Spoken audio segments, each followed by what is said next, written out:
we're in a drought just like everybody else. It's just as yellow as can be. And there's gobs of feed. Hey, you guys stop dorking around. Got a little secret, don't tell Lisa. I feel like the Pied Piper.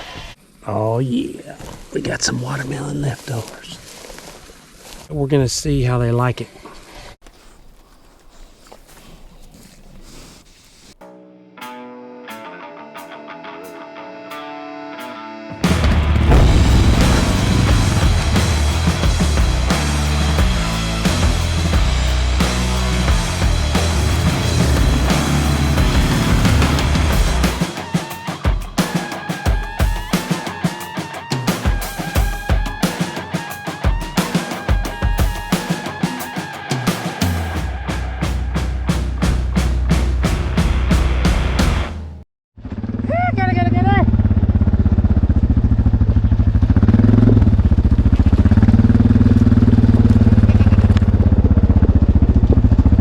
So we're taking the goats over here and I'm gonna try to cross the creek with them. It's dry right now.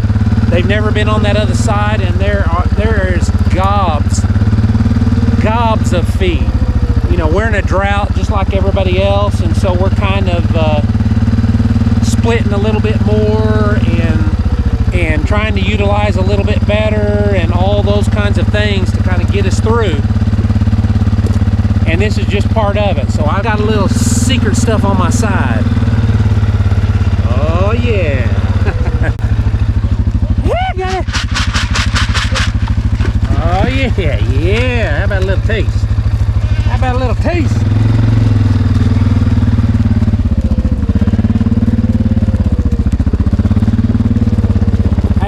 Hey, you guys stop dorking around. Got it.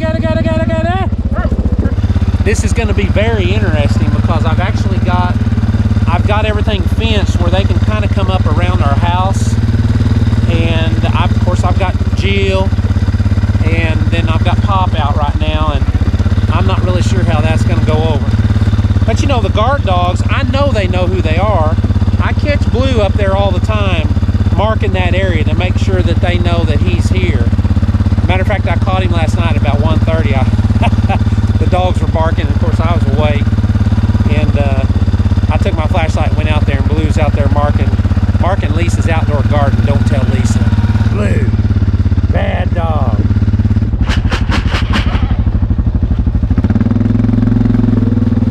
Oh, you ladies are gonna like it.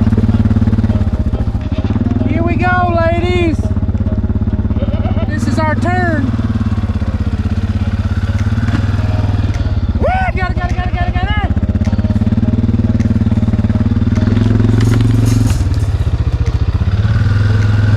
I need him to come straight this way.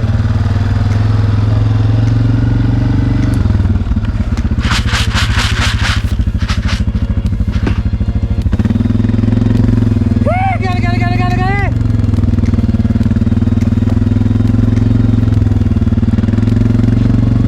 This is gonna be fun. Got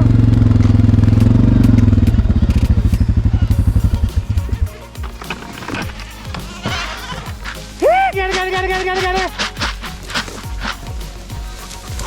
Oh, there goes Blue. Whoa, we got a new spot. Got it. Come on. Got it. Oh, here they come. Come on, girl. Got it. Got it.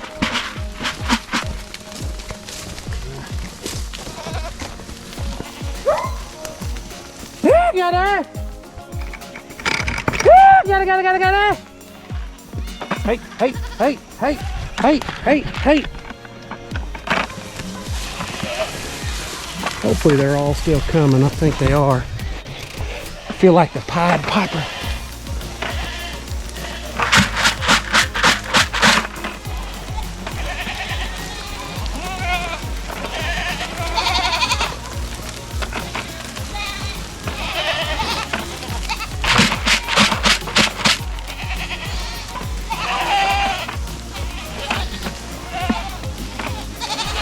Oh, they're gonna like it.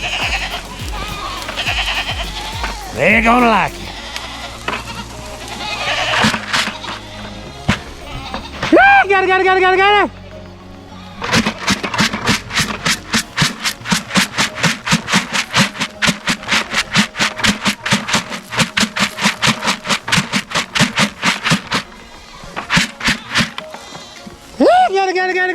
it. They're not all here. Hopefully the rest of them will come on across. They can cross that creek in a lot of spots.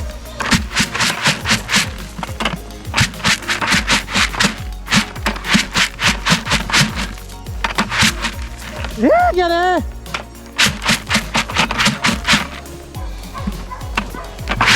Oh, some fish. There's the water.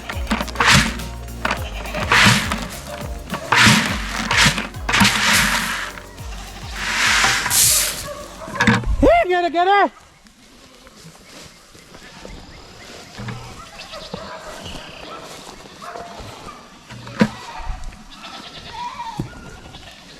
Yeah, got it.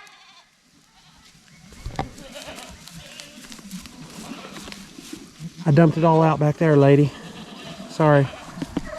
This is one of those pastures that if I didn't have to worry about parasites and move them, I was telling Lisa, I was like, they could be in here for 45 days and have tons to eat and just continue putting on weight.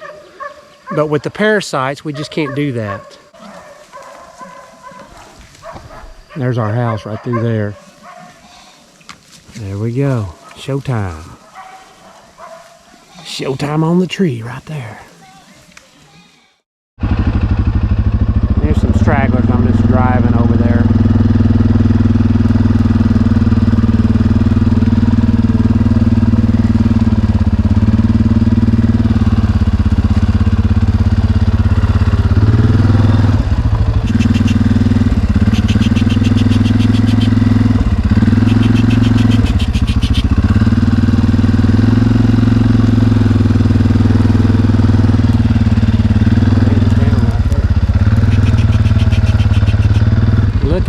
There's our two little babies right there that we were concerned about.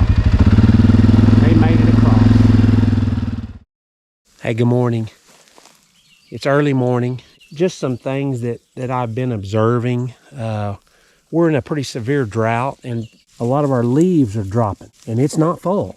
The trees were just in severe stress.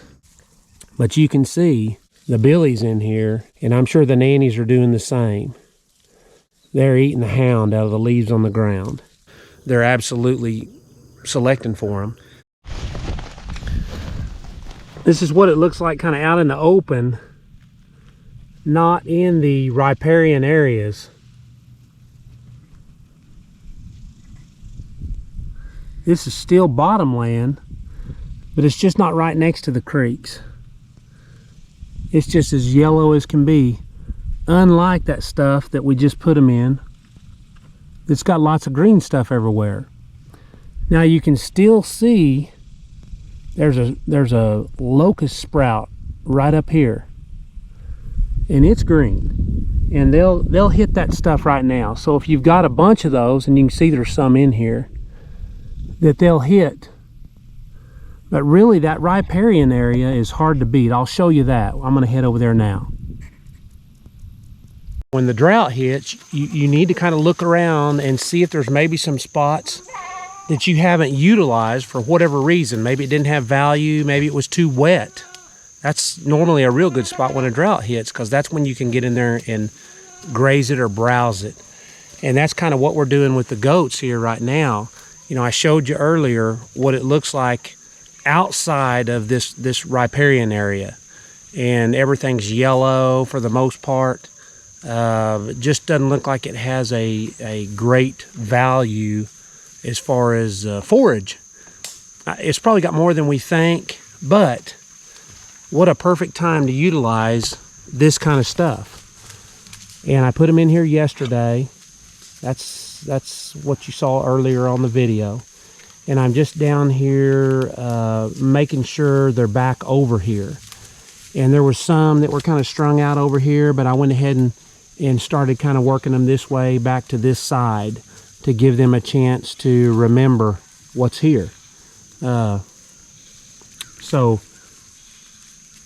they're utilizing it, and like I said earlier, as long as they stay in this riparian area, they'll have a tremendous amount of feed. Now, it's real hard for us as humans to sit here and look at something and tell you what kind of nutritional value it has. You have to observe the animals. Obviously, if they come in here and they hit it for 5 minutes and head back out to the yellow stuff, then you'll have to do something else to force them to eat it. But they're selecting that over this, even though it looks better to us. So obviously it doesn't have as much value as that out there does right now. So it's one of those observe and adjust things. But I think it's got value judging by what I'm seeing here. They're kind of, you know, browsing this. I don't even know what it is, but it doesn't really matter. I don't really care what it is. I'm just observing and adjusting, and if they're eating it and enjoying it, then I'm gonna keep trying to work them in these types of areas. So it's an option. It's a solution for drought conditions. It's something that sometimes I overlook, sometimes maybe you overlook. Look at those areas that you don't graze. Look at those areas that you don't run your goats on. Look at those areas you don't run your cattle on. See if now's the time. And it is for me. So that's what we're doing. Oh yeah, we got some watermelon leftovers. We're gonna see how they like it. I bet you Indy likes it. There's a bottle baby right there. She might like it. Look at here, lady. Hey. What do you think? This is my Mikey. What do you think, Mikey? She says, nope, don't like it.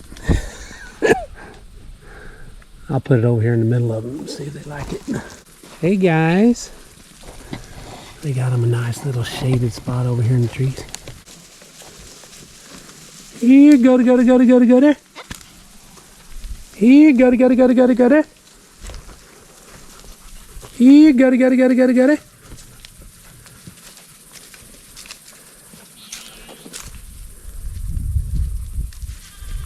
Indy might like it. Oh no, they don't like that. I guess that answers that question. Goats will not bother your watermelons. However, they will eat your vines. Ask me how I know it. There's one reason right there. And there's the other reason. Thanks for watching. We'll see you next time.